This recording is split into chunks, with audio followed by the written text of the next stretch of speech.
Baju,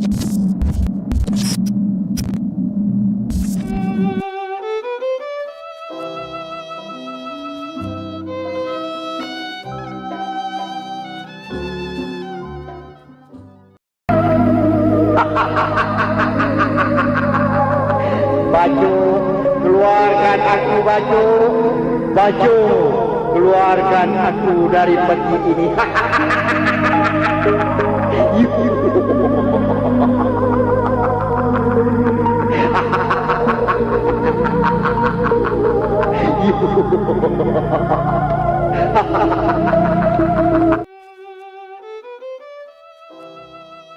Siddiq Husin dalam ingatan.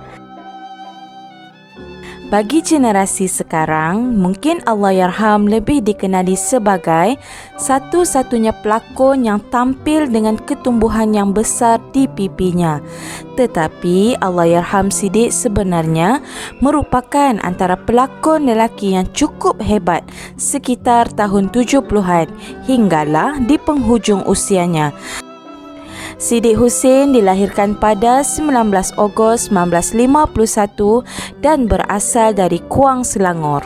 Penglibatannya dalam dunia seni itu bermula apabila muncul pertama kali di kaca televisyen dalam drama bersiri Hujan Batu di Rantau arahan Allahyarham Rosli Jalil pada tahun 1972. Menyusul selepas itu, Siddiq bersama-sama pelakon seangkatannya, Razali Buyung dan Omar Abdullah sering diberi kepercayaan menerajui drama-drama terbitan RTM ketika itu antaranya drama bersiri Potret Pekerti. Namun, beliau lebih dikenali apabila membintangi filem Toyol dengan memegang peranan utama pada tahun 1982. Seterusnya, melayakkannya untuk bertanding dalam kategori pelakon lelaki terbaik FFM, diikuti drama Berteduh di Pohon Rendang, Bagai Roda Pedati dan lain-lain. Sepanjang keriernya bergelar anak seni, beliau telah membintangi lebih daripada 100 buah drama tempatan. Selain itu, beliau juga turut tampil di layar perak menerusi filem-filem seperti Kisah Seorang Biduan, Potret Maria, Bintang Malam, Orang Minyak, Karak dan Paku Pontianak. Menurut laporan utusan tulisan Muzlina Abu Bakar dalam sebuah artikel Mahu Menghadap Tuhan begini, Siddiq pada 27 Mac 2009, ketulan daging seberat 1 kilogram yang di pipi kanan menjadi pengenalan diri buat aktor Siddiq Husin. Ianya bermula dengan saiz sebesar bola golf. Semakin hari, ketulan daging itu makin membesar. Mungkin bagi kita kewujudan ketulan daging itu sudah tentu merimaskan dan pasti berusaha membuangnya. Namun, bagi Siddiq, beliau menganggap apa perlu dia mengkhianati kurniaan ilahi. Beliau reda dengan ketentuan itu dan semakin menyedari hikmah yang ada di sebalik apa yang Allah berikan kepadanya. Lalu dengan penuh rasa yakin, beliau mengekalkan kelebihan yang ada pada wajahnya itu. Apa yang paling mengharukan, beliau menyatakan mahu menghadap Yang Maha Esa seadanya tanpa perlu melakukan transformasi. Biarlah saya menghadap Tuhan dengan muka begini. Ini pemberian Tuhan dan saya tidak akan mengubahnya. Kata Siddiq, dia tidak ada rasional yang kukuh untuk melakukan pembedahan membuang ketulan daging yang tumbuh pada wajahnya, memandangkan ketumbuhan itu langsung tidak menjejaskan kehidupan sehariannya. Kalau benda ketulan ini menyakitkan atau menyebabkan migrain, mungkin saya jalani pembedahan, tetapi ia langsung tidak menjejaskan kehidupan seharian saya. Melainkan kalau ia tumbuh di kaki dan menyekat pergerakan, mungkin saya akan buang. Saya lebih suka membiarkannya. Lagipun senang bila saya mati nanti sudah ada bantal, jadi tak payahlah letak tanah nanti. Sempat lagi seniman itu berseloroh.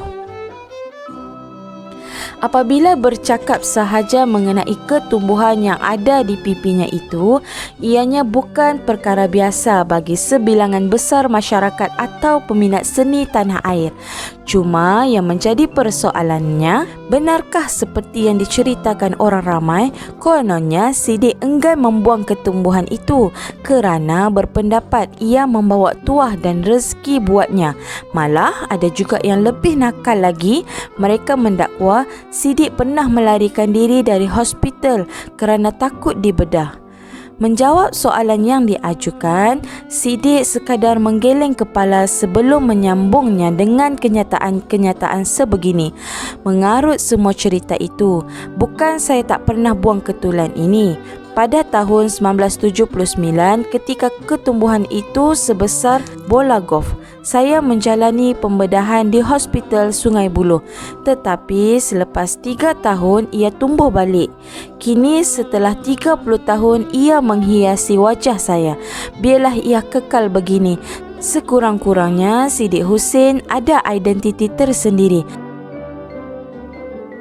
Orang banyak mengatakan, wah, orang asli itu makan orang.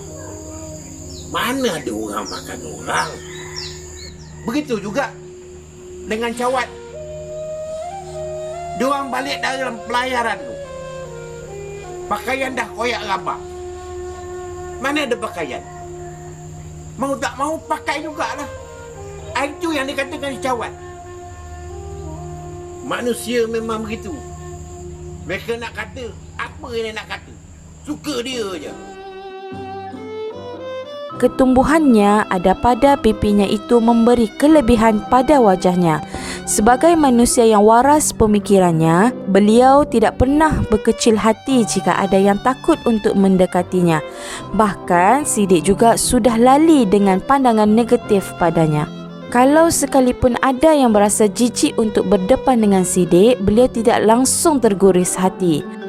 Saya tidak kisah jika ada pelakon yang menganggap diri mereka superstar, memandang jijik dengan ketulan pada wajah saya. Ini kerana saya percaya semua yang terjadi adalah kehendak Allah SWT. Lagipun ia ketulan, tidak kacau orang. Beliau tidak pernah berhenti memohon doa daripada Allah agar memudahkan perjalanan hidup dan kerjanya. Hinggakan pada satu hari, hikmah yang dijanjikan padanya hadir tanpa diduga sama sekali. Pada ketika itu, beliau telah didatangi sepasang hamba Allah yang mahu membantu memulihkan semula wajahnya. Insan yang dimaksudkan itu adalah Huniza Abdullah bersama suami yang menetap di Bukit Antarabangsa Kuala Lumpur yang merupakan salah seorang peminat Sidik. Hal ini berlaku apabila pasangan itu telah terlihat lakonan Sidik dalam drama Cantiknya Buruk. Pasangan itu berusaha menjejaki Sidik untuk menaja pembedahannya. Bayangkan mereka sanggup bersusah payah mencari saya. Sebelum berjumpa, mereka memberitahu yang mereka telah mengatur temu janji dengan doktor untuk pembedahan membuang ketulan daging di pipi saya. Bukan itu saja, pasangan itu juga sanggup memberi saya RM25,000 untuk menanggung kos pembedahan dan selebihnya mereka hadiahkan kepada saya untuk menunaikan umrah. Tapi semuanya saya tolak kerana saya tidak mahu mengambil kesempatan atas anugerah Tuhan kepada saya. Saya sarankan kepada mereka agar sedekahkan duit itu kepada mereka yang memerlukan. Sidik berkongsi cerita keluhuran pasangan yang sudah dianggap sebagai rakan baiknya. Sidik menyatakan bukannya sebelum ini beliau enggan membuang ketumbuhan di pipinya itu. Sebaliknya, beliau pernah merujuk kepada doktor pakar di Hospital Kuala Lumpur beberapa tahun lalu dan doktor tersebut menasihatkannya supaya tidak membuang ketulan daging itu kerana ia akan memberi kesan kepada penglihatannya, khususnya pada sebelah mata kanan. Nasihat yang sama juga diberikan oleh anak bongsunya Muhammad Adam yang merupakan penuntut dalam bidang perubatan di Universiti Malaya. Sidik yang sering dilihat dalam filem cukup terkenal dengan watak antagonisnya. Tetapi di luar bidang pekerjaannya, beliau merupakan seorang yang berjiwa sensitif dan romantis.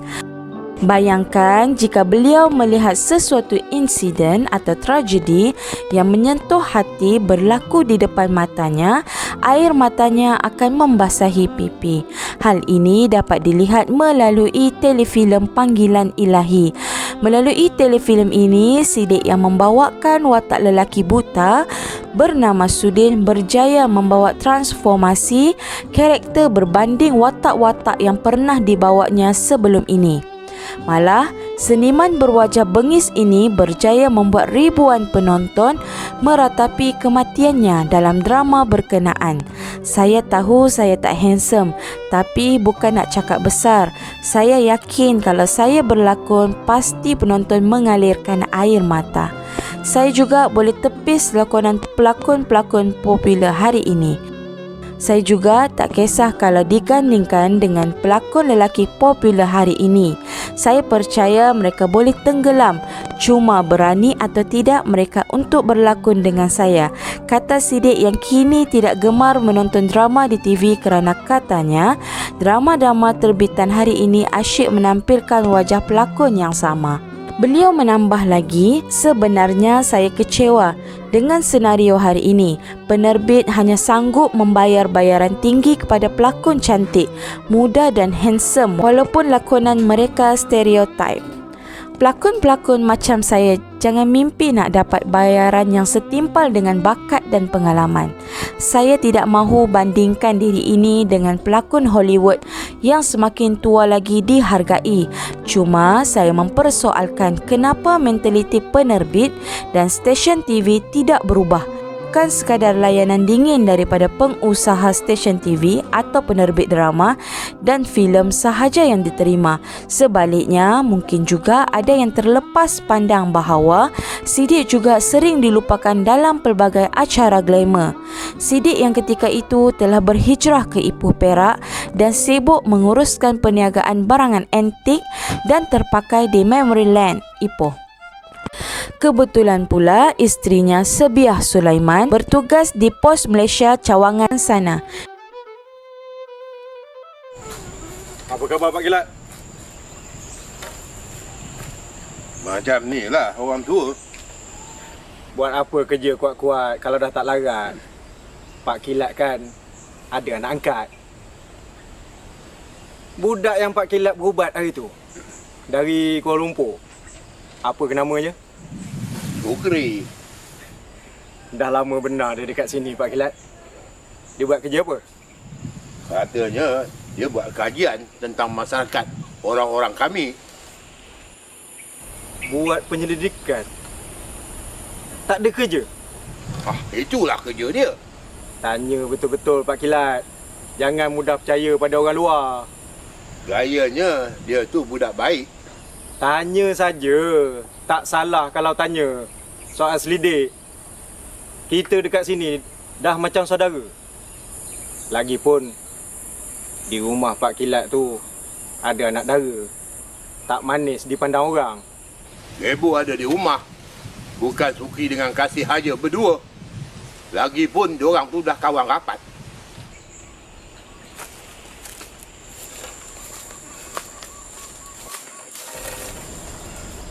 Jangan kawan makan kawan, sudahlah Pak Kilat. Hei!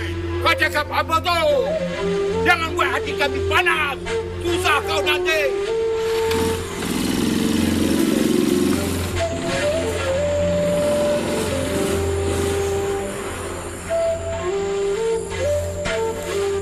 Baru kacau uang. Jangan main dengan kami. Dengan bakat yang dimiliki oleh pelakon veteran ini telah menarik pengarah Rashid Sibir untuk menjejakinya di Ipoh, lantas membuatkan Siddiq tidak mampu menolak tawaran untuk membintangi drama Cantiknya Buruk. Siddiq bukan sahaja hebat dari segi lakonan, malah beliau juga boleh menulis skrip seperti skrip komedi Bulan Jatuh ke Bumi yang mengisahkan 3 orang gila yang bercakap mengenai bulan dan luncai. Skrip drama pertamanya adalah lambaian arahan Rashid Sibir.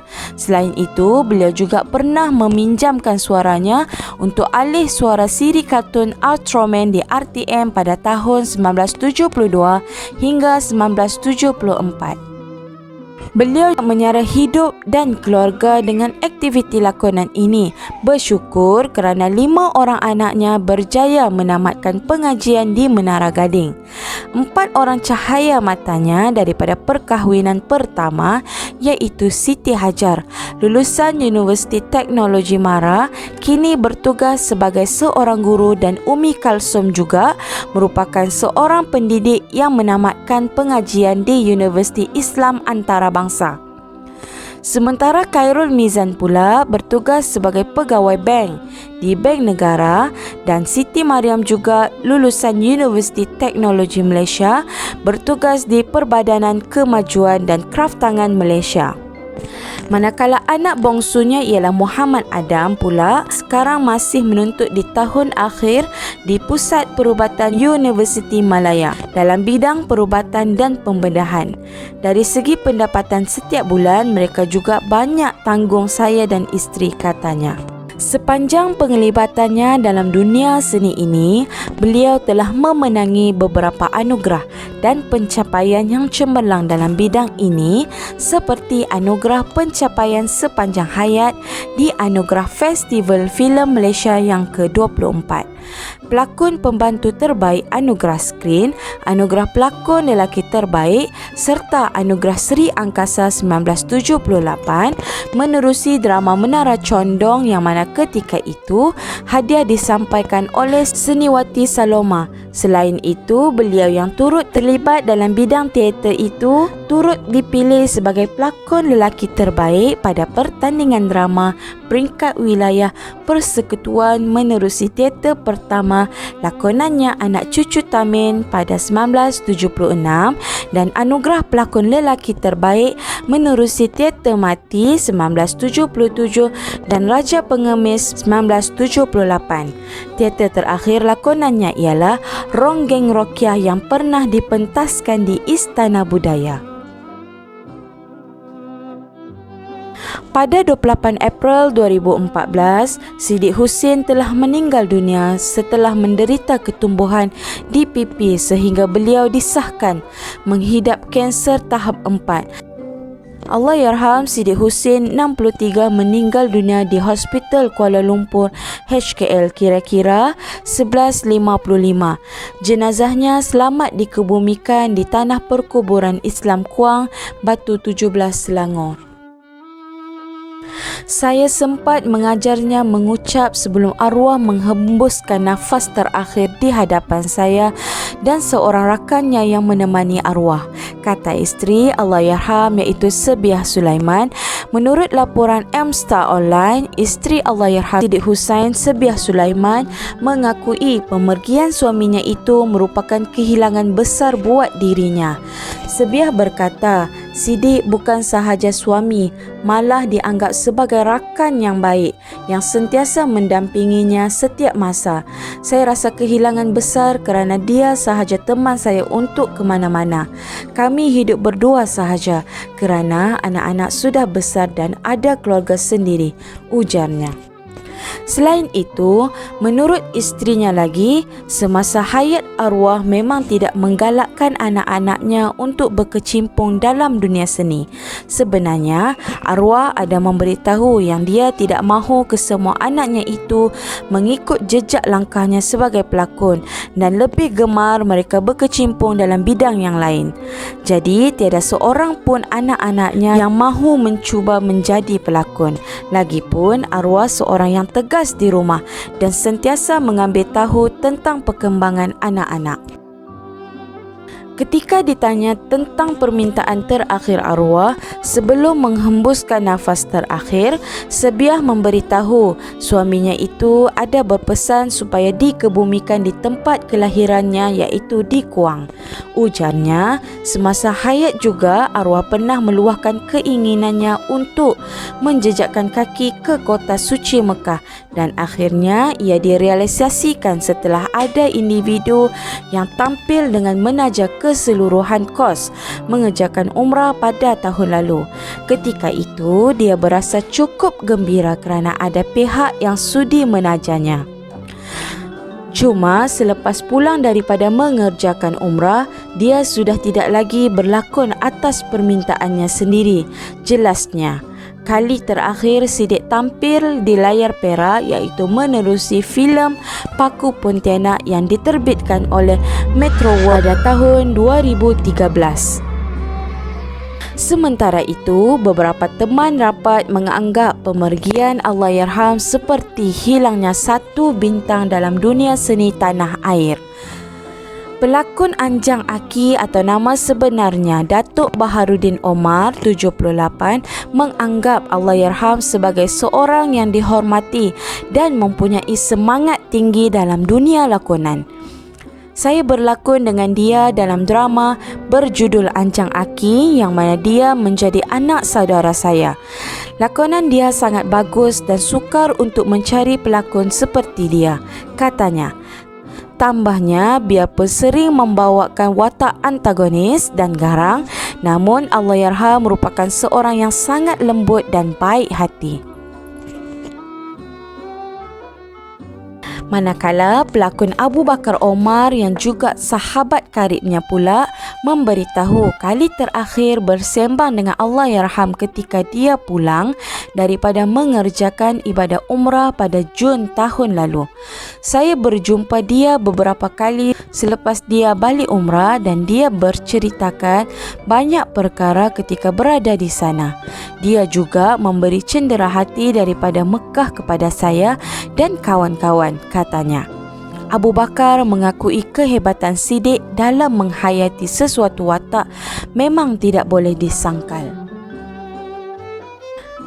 Sementara itu, bekas penerbit drama RTM Hasyiah Arifin berkata, Allahyarham merupakan seorang pelakon yang komited dan tidak pernah memilih watak biarpun pernah memenangi pelbagai anugerah. Dia memulakan kerjaya lakonan di RTM dan turut membintangi beberapa drama bersiri popular ketika itu seperti Potret Pertiwi. Walaupun dia banyak mendapat tawaran daripada produksi luar dan memenangi pelbagai anugerah, namun dia tetap menerima tawaran drama daripada pihak RTM dan tidak berkira tentang bayaran yang diberikan, ujarnya. Sewaktu pengebumian Sidik, turut kelihatan ramai rakan artis yang meluangkan masa untuk hadir seperti Datuk Baharudin Omar, Nasir Bilal Khan, Nash, Abu Bakar Omar, Datuk DJ Dev dan Omar Abdullah.